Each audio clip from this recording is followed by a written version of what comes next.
Bismillahirrahmanirrahim. Assalamualaikum warahmatullahi wabarakatuh. Alhamdulillahirabbil alamin. Alhamdulillahilladzi hadana ila siratal mustaqim. Siratal anbiya'i wal mursalin wasiddiqina wasyuhada'i wassalihin. Wa hasuna ula rafiqah. Asyhadu an la ilaha illallah wa asyhadu anna Muhammadan abduhu wa rasuluh. La nabiyya wa la rasulahu ba'dah. Nusalli wa nusallim ala hadan nabiyil karim ala rasulil amin Muhammad sallallahu alaihi wasallam wa ala alihi wa ashabihi wa man tabi'ahum bi ihsanin ila yaumiddin.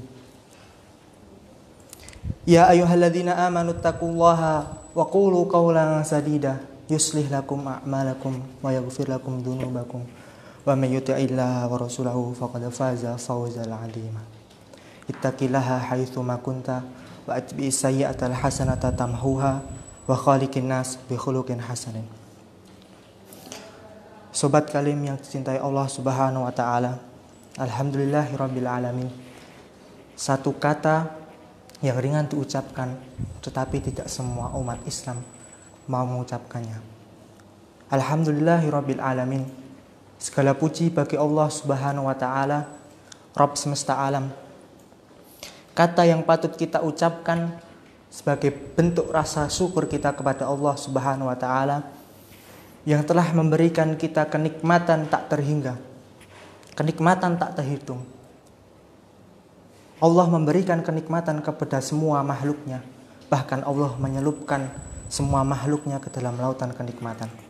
Sehingga terkadang seorang hamba tenggelam dalam lautan kenikmatan dan dia lupa akan nikmat-nikmat yang telah diberikan Allah Subhanahu wa taala kepada dirinya. Dan semoga di sore hari ini kita semua menjadi orang-orang yang selalu mengingat akan nikmat-nikmat Allah Subhanahu wa taala. Hamba yang menjadi hamba yang mau bersyukur, abdan syakura. Agar di hari kiamat kita bisa selamat dunia dan akhirat. Selawat beriringan salam semoga selalu kita aturkan kepada Rasulullah Sallallahu Alaihi Wasallam yang telah membawa dinul Islam dari zaman jahiliyah menuju zaman Islamiyah. Manusia terbaik yang pernah berjalan di muka bumi ini, jasad paling baik yang pernah hidup di muka bumi ini, seorang laki-laki yang dipilih Allah Subhanahu Wa Taala, yang dibebani Allah Subhanahu Wa Taala untuk memikul amanah yang sangat berat. Dan jikalau amanah tersebut diberikan kepada gunung, niscaya gunung tersebut akan hancur lebur karena saking beratnya amanah tersebut. Tapi Allah Subhanahu wa taala memilih Nabi Muhammad SAW untuk memikulnya, untuk menyampaikan kepada kita semua, sehingga kita semua bisa menjadi khairu ummah, sebaik-baik umat. Dan insya Allah dengan risalah yang diberikan Rasulullah SAW, kita semua akan memasuki surga mendahului umat-umat sebelumnya. Sobat kalim yang cintai Allah Subhanahu wa taala, ketika kita berbicara masalah dunia, itu tidak akan ada habisnya. Ketika kita berbicara masalah keindahan, kekayaan di dunia, pastilah sangat luas dan indah. Dan ketika kita berbicara masalah tahta, kekayaan di dunia, pasti semua orang ingin memilikinya. Tetapi kita lupa akan hakikat sebenarnya kehidupan di dunia ini. Kita semua hanyalah seorang musafir yang berjalan menempuh jauhnya perjalanan, dan kita hanya berhenti sejenak. Kalau kita semua orang-orang yang berpikir dan orang-orang yang mau memanfaatkan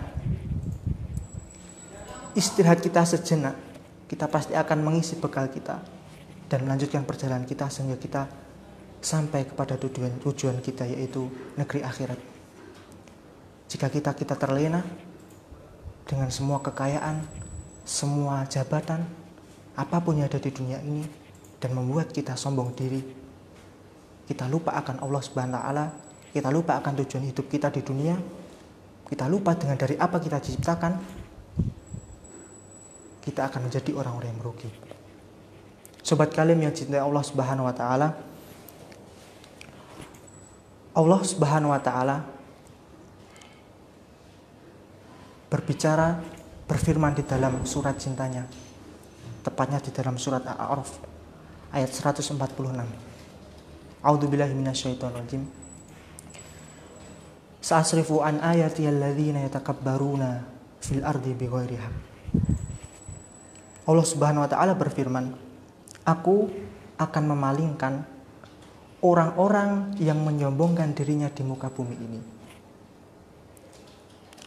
tanpa alasan yang benar dari tanda-tanda kekuasaan-Mu. Sobat Kalim yang dicintai Allah Subhanahu wa taala, Dr.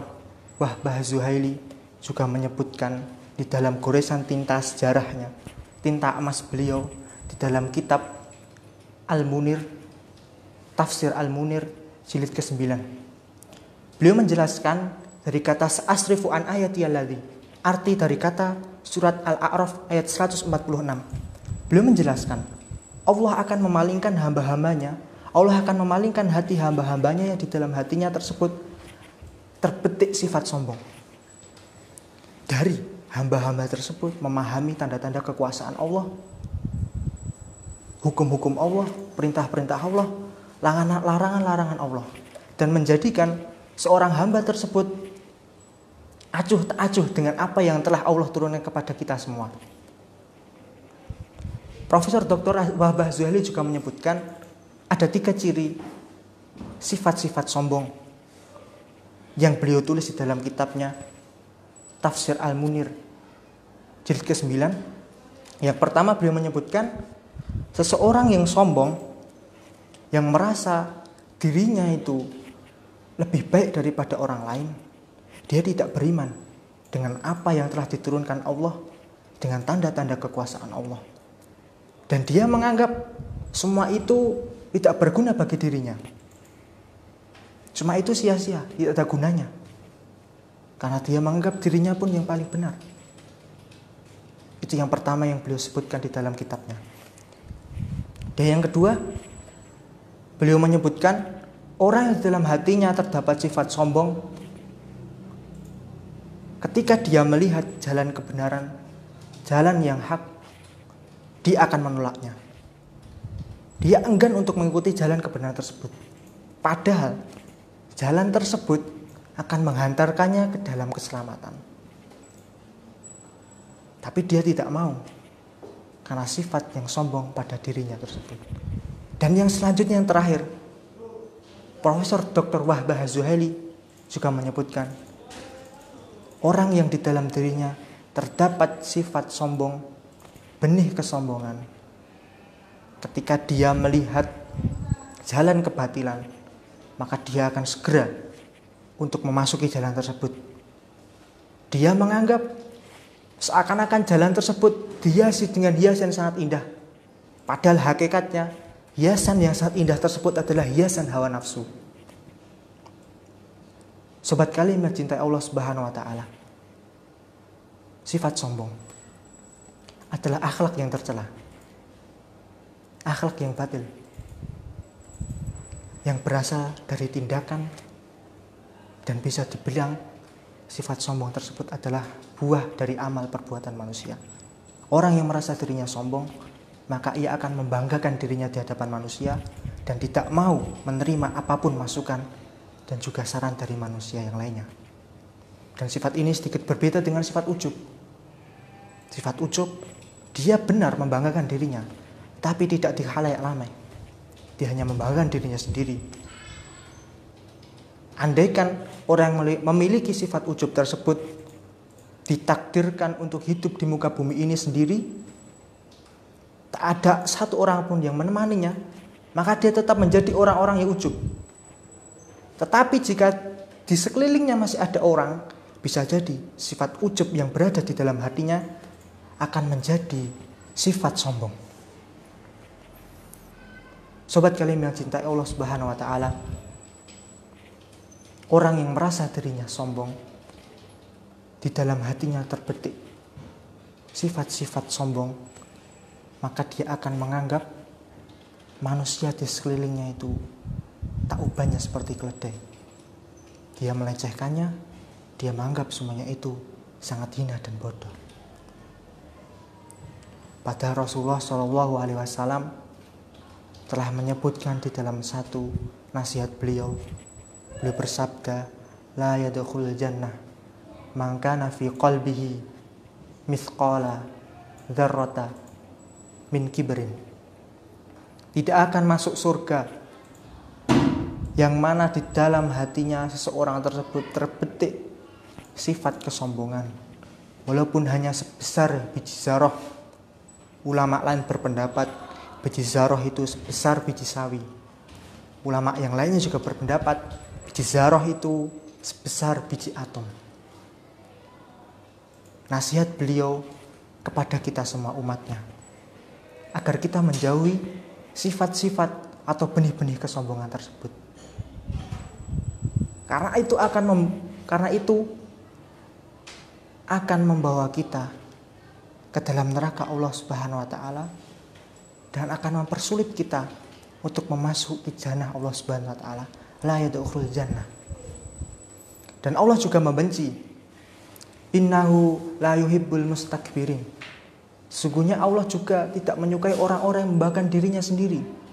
Allah juga membenci orang-orang yang mempunyai sifat sombong tersebut. Karena sifat ini sangat mengerikan dan sifat ini bisa menimpa siapa saja. Bahkan seorang ahli ibadah, bahkan seorang penuntut ilmu, bahkan seorang ahli ilmu pun bisa terkena penyakit sifat sombong tersebut. Dan itu menjadikannya tidak mau menerima segala kebenaran. Bahkan dia tidak mau menuntut ilmu karena kesombongannya. Dia tidak mau mendengarkan kebenaran karena kesombongannya. Dia merasa dirinya sudah cukup dengan apa yang dia punya. Dia merasa dirinya sudah sempurna dengan apa yang Allah berikan. Padahal Rasulullah SAW juga bersabda, sekarang neraka berkata, qalatin nar uthirtu bil mutakabbirin. Neraka berkata, aku diistimewakan untuk orang-orang yang sombong. Dari sabda beliau. Itu adalah peringatan keras bagi kita semua. Ketika di dalam hati kita terbetik sifat kesombongan tersebut, sampai neraka berkata, mengancam kita semua, aku diistimewakan bagi orang-orang yang sombong, yang dia enggan menuruti perintah-perintah Allah, dan dia enggan mematuhi apa yang telah Rasulullah ajarkan kepada kita. Dia sombong akan dirinya. Sobat Kalim yang dicintai Allah Subhanahu wa taala, salah satu ulama yang bernama Ibnu Hudaimah juga menyebutkan di dalam karya beliau Minhajul Qasidin, beliau juga menyebutkan ada 3 bencana orang-orang yang di dalam hatinya masih ada sifat kesombongan. Yang pertama, beliau menyebutkan orang yang di dalam hatinya bersemayam benih-benih kesombongan. Dia merasa dia lebih hebat, lebih pintar, lebih daripada orang lain. Tapi itu masih di dalam hati. Dan perbuatannya dia masih bersikap tawadhu, rendah diri. Dan jikalau benih-benih kesombongan tersebut tidak segera ia potong, dia cabut akar-akarnya dan dia sirami terus, niscaya sifat kesombongan tersebut akan tumbuh dengan sangat lebatnya dan menjadikan dia menjadi orang-orang yang sombong. Selanjutnya, Ibnu Hudaimah juga menyebutkan di dalam kitabnya, seseorang yang membanggakan dirinya di khalayak umum. Dia menampilkan sesuatu yang ada di dalam tubuhnya, sesuatu yang ada, yang menonjol, dia tampakkan di khalayak umum sebagai bentuk kesombongan dia. Sampai-sampai seseorang tersebut tidak mau bertatap muka dengan seseorang. Karena sifat sombongnya tersebut, dia memalingkan wajahnya. Itu adalah sifat kesombongan yang tergambarkan, yang dilukiskan dengan tindakan.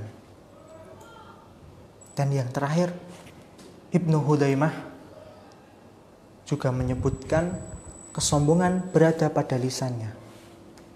Ketika lisan ini membual orang lain, menjelek-jelekkan orang lain, menghibah orang lain, dan berbicara kotor, itu juga bisa menyebutkan, itu bisa menunjukkan kepada lisan ini berperilaku sombong. Dia membanggakan keturunannya, dia membanggakan apa yang dia punya melalui lisannya. Ini juga bencana kesombongan yang beliau sebutkan di dalam kitabnya Minhajul Qasidin. Sobat Kalim yang dicintai Allah Subhanahu wa taala, Ibnu Hudaimah juga menyebutkan bagaimana cara-cara kita agar kita terhindar, agar kita bisa mengurangi, agar kita bisa menghilangkan rasa kesombongan di dalam diri kita. Agar rasa kesombongan tersebut hilang dari diri kita dan kita bisa memasuki jalannya Allah Subhanahu wa taala. Karena berdasarkan hadis tadi, la yadkhul jannah man kana fi qalbihi mithqala dzarratin min kibr. Tidak akan masuk surga orang yang di dalam hatinya masih ada sifat kesombongan walaupun hanya sebesar biji zarah. Itu peringatan yang sangat keras. Makanya Ibnu Hudaimah menyebutkan juga cara-cara mengobati takabur dan bagaimana caranya kita bersikap tawadhu. Cara yang pertama, beliau menyebutkan hendaknya kita menyabut akar, memotong segala dahan-dahan kesombongan tersebut dari dalam diri kita. Dan kita harus mengetahui dari mana kita diciptakan, untuk apa kita diciptakan di dunia ini, dan kepada siapa kita dikembalikan, dan siapa Rob kita. Beliau menyebutkan tersebut. Jika kita menyadari dari apa kita diperbuat, dari apa kita diciptakan Allah Subhanahu wa taala, kita semua adalah makhluk yang hina, diciptakan dari air yang hina. Kita ciptakan dari tanah, lalu diciptakan dari air yang hina.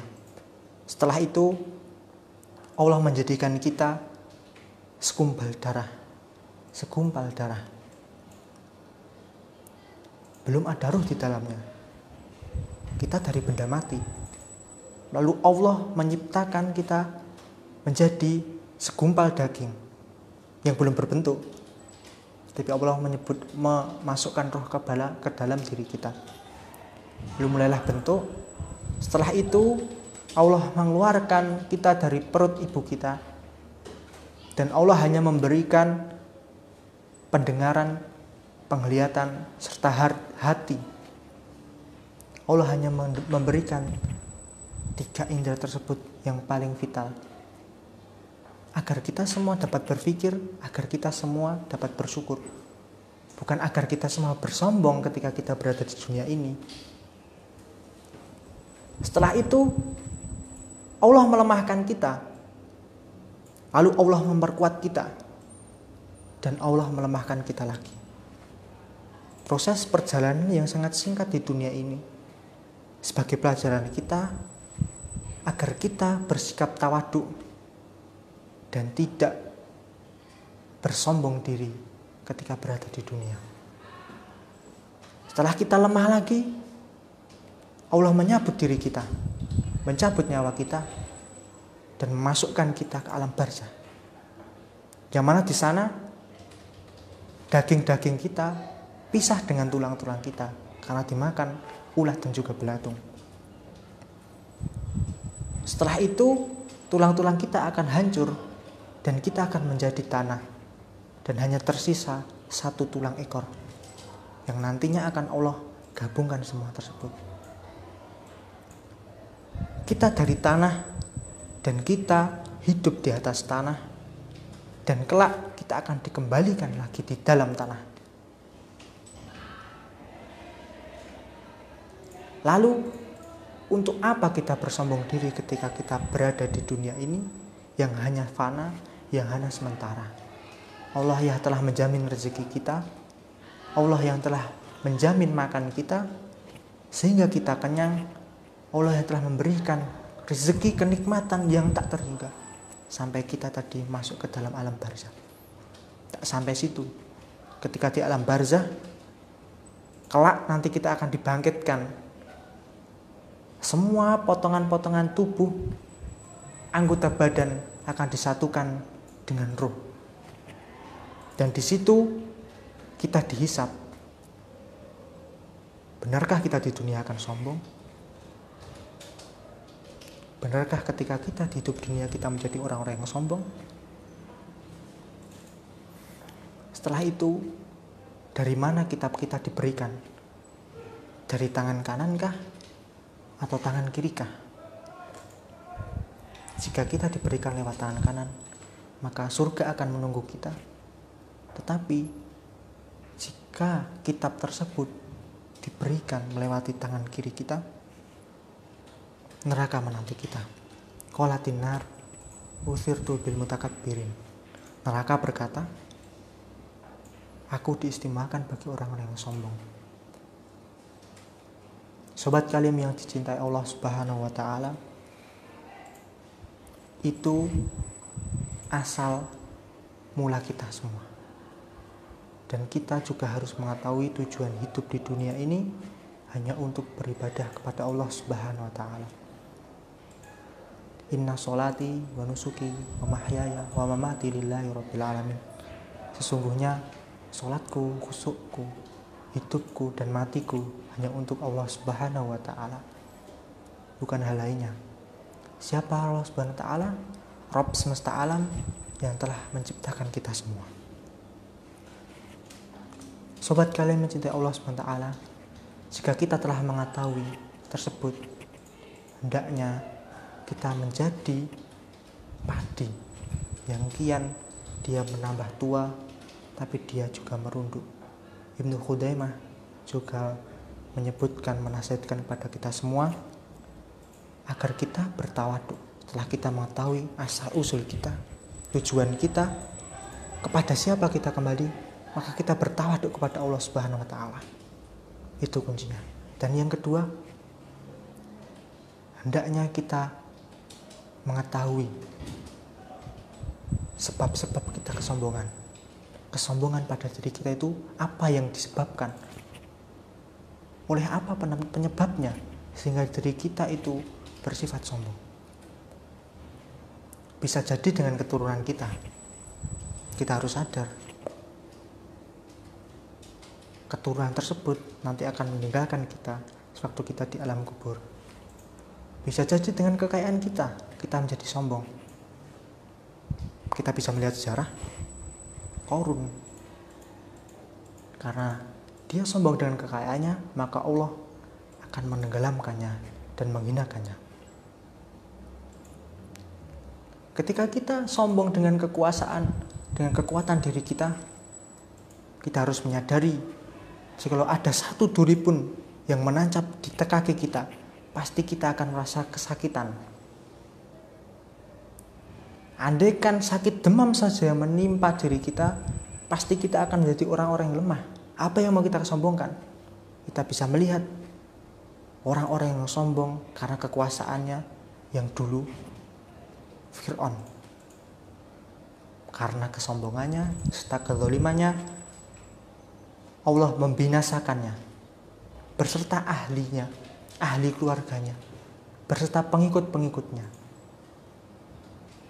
Karena buah dari kesombongan Dengan apa lagi kita menyombongkan diri? Hal-hal terkecil pun, ketika kita merasa besar diri kepada manusia, Allah timpakan kepada kita sebuah penyakit yang sangat kecil. Kita menjadi seolah-olah orang yang paling lemah di muka bumi ini. Tapi kenapa ketika Allah memberikan sebuah kenikmatan yang sangat besar, kita malah menyombongkan diri kita? Allah telah memberikan kekayaan, jabatan, kepintaran, keturunan yang baik. Kenapa malah kita sombong? Padahal Allah Subhanahu wa taala juga berfirman di dalam surat Al-A'raf ayat 37, "Wala tamshi fil ardi marha. Innaka la takhriqal arda wa la tablighal jibal tula." Janganlah kita bersombong diri ketika kita berjalan di muka bumi ini. Sesungguhnya kita tidak akan bisa menembus bumi dan juga menjulang meninggi melampaui gunung-gunung. Ajakan bagi orang-orang yang sombong. Hidup di dunia hanya sementara. Kesombongan apapun itu tak layak bagi manusia untuk memperlihatkannya kepada manusia lainnya. Hanya Allah lah yang layak. Janganlah berjalan dengan sombong di muka bumi ini. Setampan-tampan kita, sepintar-pintar kita, sekaya-kaya kita, ketika kita berjalan di muka bumi ini, mohon maaf, perut kita membawa sebuah kotoran. Setinggi-tinggi jabatan kita, sekaya apapun itu, ketika kita berjalan kemana saja, memakai baju yang paling indah, memakai mobil yang paling mewah, tapi kita harus sadar di dalam diri kita ada kotoran. Tak sepatutnya kita sebagai manusia menyombongkan diri di hadapan Allah Subhanahu wa taala dan juga di hadapan manusia pada umumnya. Itulah dua nasihat yang diberikan kepada kita semua melalui Ibnu Hudaimah,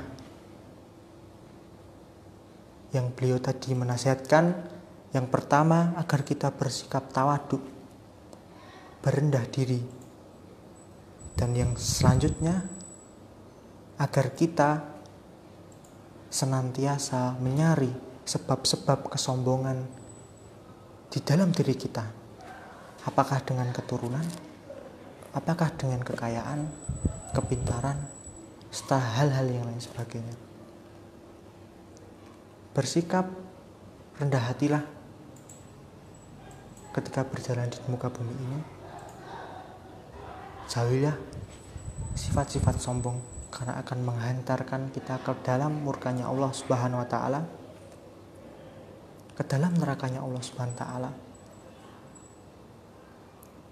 Dan tetaplah menjadi hamba-hamba yang selalu bersyukur akan nikmat Allah Subhanahu wa taala.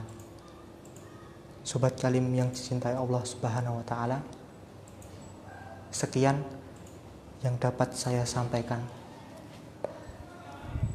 Banyak pelajaran yang dapat kita ambil, dan semoga ini semua bisa menambah keimanan dan juga ketakwaan kita kepada Allah Subhanahu wa taala, dan menjauhkan kita dari rasa sombong, dari rasa berbesar diri, berbangga diri ketika kita hidup di dunia ini, dan menjadikan kita menjadi orang-orang yang bersyukur kepada Allah Subhanahu wa taala sampai ajal menjemput kita. Sekian dari saya. Akhiru da'wana walhamdulillah. Aqulu qouli hadza wa astaghfirullah li wa lakum. Syukran. Assalamualaikum warahmatullahi wabarakatuh.